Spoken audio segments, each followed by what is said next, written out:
You are listening to Digging In Podcast, presented by Rooted Wealth Advisors.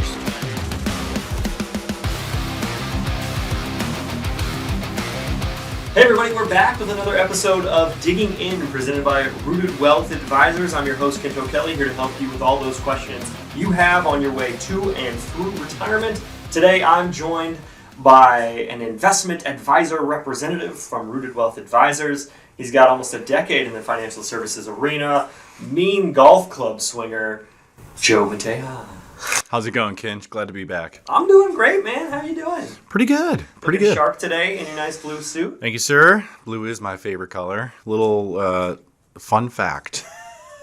Fun fact about Joe. Have you ever had a different favorite color, or has it been the same your entire life? Blue.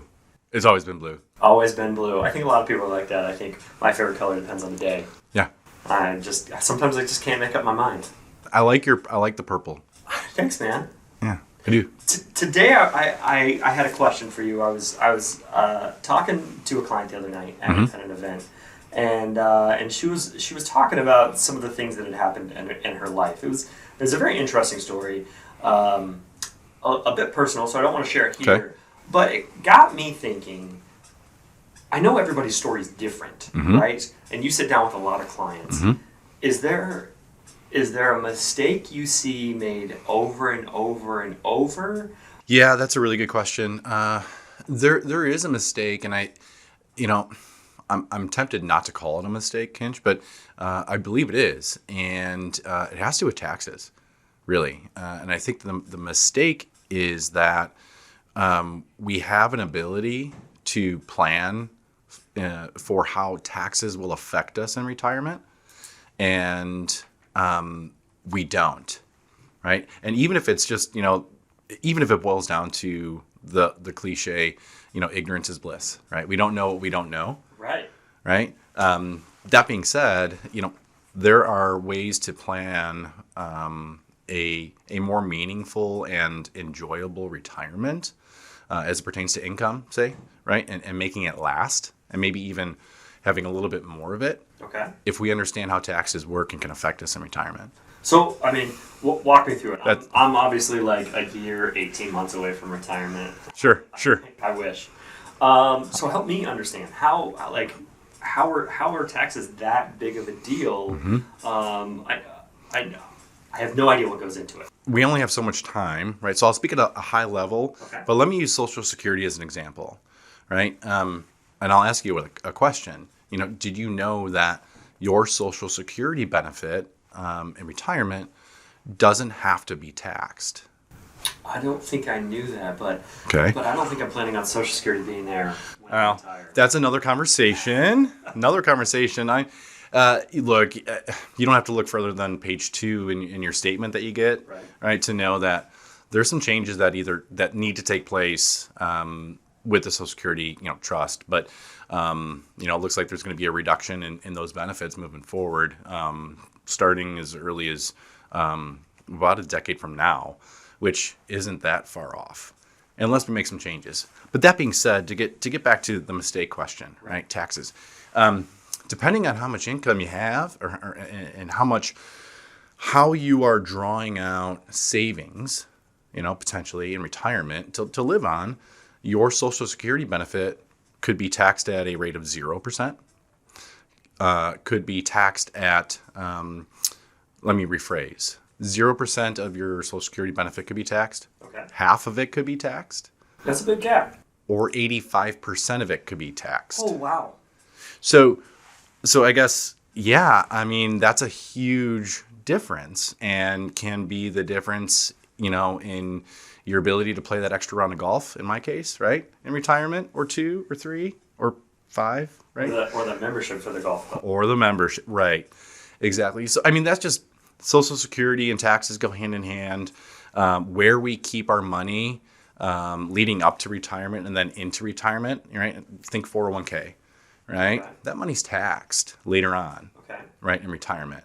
Well, with a couple of tweaks of the dial, a couple of changes, having a plan in place to maybe move that money from a tax-deferred bucket right? At Rooted, we talk about these 3 buckets, right? You got a taxable bucket of money, like money in the bank, your savings account, CDs. We like to call those certificates of disappointment, right? You're getting 0.00000%. Yeah. That's money that you pay taxes on forever, right? Every year. It's like a 1099, right? Anything you get a 1099 on falls into that bucket. Then you got a tax-deferred bucket, like 401k money, 403b, 457 money, your traditional IRA, right? Those types of savings vehicles defer tax, right? You get a deduction today, yay, right? Right. And you don't pay any tax on the growth of that money until you get to retirement, or when you need that money and you start drawing funds out of those vehicles. Now you pay tax. Okay. And then there's a tax-free bucket of money. I like the sound of that. Who doesn't? So this is typically, you got 2 choices, really. The number one is Roth IRA, right? Okay. Most people have heard of those. Not everybody. Roth IRA. The other is, if it's structured properly, some forms of life insurance can provide some tax-free money later on. That being said, that tax-free bucket is money that we put into it today. We already pay tax on it today. That money grows with no tax associated to it. And then when we need that money later on, we reach into that bucket. We don't pay tax on that money. I mean, I'm all for not paying more tax on money. Right. So tax me now, tax me later, never tax me again. So how do I get more money in that last bucket? That's a great question. There's a couple of different ways. The first way is just to make a contribution. Open a Roth IRA. Right? Now, there are some limits and some guidelines and some rules around that. But for most folks, work with an advisor, right? And open a Roth IRA. You can contribute up to, $6,000 to $7,000 a year based on income and age. But that's the easiest way to do it. There's another way to do it. And that is to take money from that second bucket, that tax-deferred bucket, like say your traditional IRA, right? And you can move it, shift it to that tax-free bucket, to like a Roth IRA. And it's called a conversion. Right? We talk about those a lot with clients. And is that a taxable event? It is a taxable event. Great question. So at a high level, right, we've got these tax brackets, right? 10%, 12%, 22, 20, right, it goes. You go up the ladder based on your income. Okay. If you make a conversion, that counts towards your income for the year. Okay. So you do have to pay tax on that money, but when done appropriately and strategically, right, and tax efficiently, if we're already in a say 22% tax bracket, well, let's take the hit today, pay the 22% tax on that conversion amount. Right. And be done with it and never have to pay tax on it again. I mean, that makes sense to me, especially since I think with the current economic environment, the current administration that's in Washington, and this is just my personal opinion, but I don't see taxes going down. I only see taxes going up. So for me, I'm trying to connect the dots, and I'm thinking, why wouldn't I want to take that hit now instead of take it later down the road when that taxes go up exponentially? Yeah. So I've got 2 points to make here. Okay. One is that I always like to say taxes are on sale. Taxes are on sale today. On sale. You think more people buy if we just slap those sales stickers on them? You know what? Yes, okay. I think so. Tax, and what I mean by that, Kent, is very simply put, income taxes today, those levels, right, that 10%, they're some of the lowest that they've ever been in history. Some of the lowest. In history? In history. Okay. Right. So they're on sale. Spending is you don't have to go much farther back than this year to know that we're spending a lot of money. So when we spend money, we have to pay for it somehow. Well, one of 2 things needs to happen. We either need to cut spending or raise taxes. Okay? So and our government doesn't budget real well. Sure they do. We do a lot of workshops in our communities that we serve, and one of the things that we ask folks all the time is what you said earlier. Do you think taxes are going to go up or down in the future? Right? And the overwhelming majority of folks say the same thing that you do. Right. I have the same opinion. Taxes are going up. So how am I planning for that? Do I want to pay taxes at a higher rate in the future or not? I don't have a relative that lives or works at the IRS, so Right. I like that much. So That's super interesting. I want to throw out this disclaimer. This is not investment advice. Your situation may be completely different, and you should find an expert, a fiduciary, to look at your personal situation again. This is what we think about the current situation, about us, not specific investment advice for you at home. it's just an opinion. Just an opinion. I would also say I'm not an accountant. Neither am I. I look at those numbers and my eyes kind of go cross. Uh-huh. I also heard a rumor. Maybe rumor's a bad word. I heard an interesting tidbit about the administration that's in office now and their plans for taxes. Those conversions that we talked about, going from the tax deferred bucket to the tax free bucket. That's right. That the thing we talked about maybe taking advantage of now, those conversions, that they may be trying to do away with that. Does that have any basis whatsoever? It has a lot of basis. Yeah, it's been proposed. Whether or not they do away with the ability to convert, right, tax deferred money to tax free completely, I don't know. Maybe. I know that's they're talking about that. I think that it's probably a safe bet that it will look different. It will change. What does that mean? I don't know. Maybe not everybody's able to do it. All we can do is plan for tomorrow based on what we know today. And I'll say this just on the conversion topic, they're available today. If it's prudent, if it's applicable, if it's appropriate today, there's absolutely no reason not to be doing those. That's insane to me that they would even think about doing that. I'm sure there's some reason politically, or I can tell you why. You got an answer. It's super simple. All right, let's hear it. Uncle Sam wants their money. Uncle Sam wants their money. Right? If you can convert to tax-free money, Uncle Sam gets nothing. They get money now at a lower rate. All right. Right? If they eliminate your ability to move money from tax deferred, tax me later, right, to tax-free, if they eliminate that ability, they're guaranteed to get their money. Right? They're going to get their money either way, I feel like. You know what? You're right, and I'm not opposed to paying my fair share. I think the key word there is fair. Fair, right? Okay, so I'm not opposed to that, but that doesn't mean that I want to lessen my fair share. It just makes sense.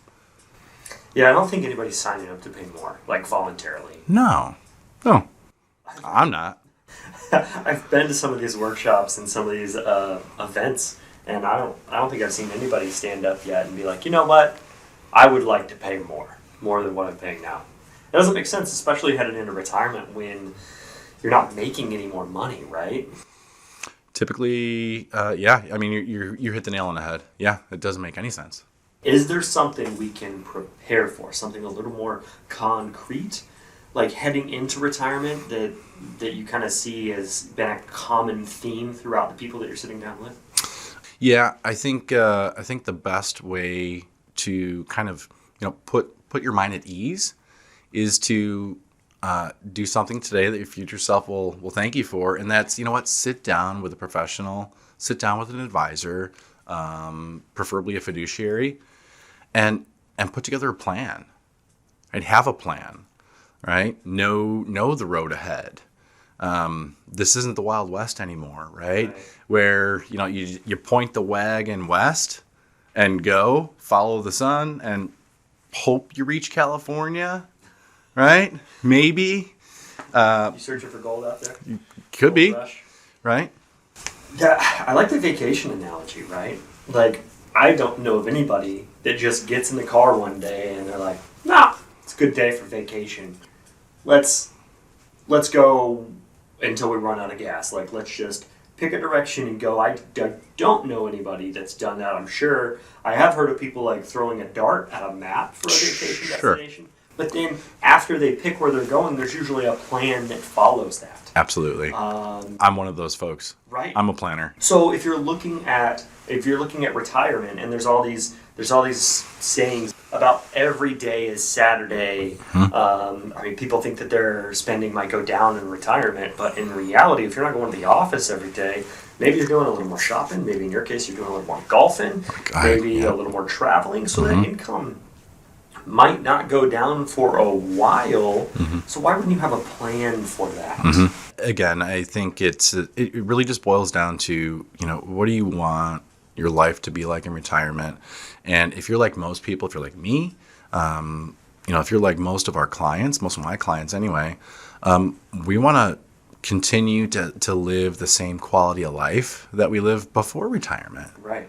It's all about quality of life, Kench. It's not about the math. The math is important, right? But it's about quality of life. The happiest people in retirement really are the ones with the most income, right? Right. Not the ones with the most money. That makes sense. There's a tidbit for you. Yeah. I mean, I like the quality of life point, because I know in retirement I don't want to be looking at the newspaper clipping coupons, right? Having to buy like what's on sale. I want that freedom to be like, no, we're having steak tonight. Right. Right. Not we're having chuck round because it's on sale. Right. And that might be a bit of a joke, because I don't think newspapers are probably going to be around when I get to retirement. But you understand the analogy. Yeah, and I like it. Anything else you want to add today?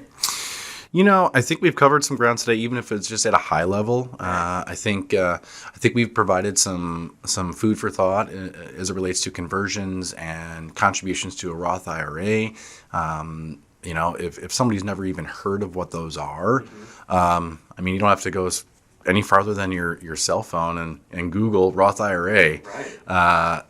I wouldn't take advice from your cell phone, but yeah, I think we've been able to provide some value here, Kench. Yeah, I think so too. One thing that just popped in my brain that we kind of glanced over is the fiduciary standard.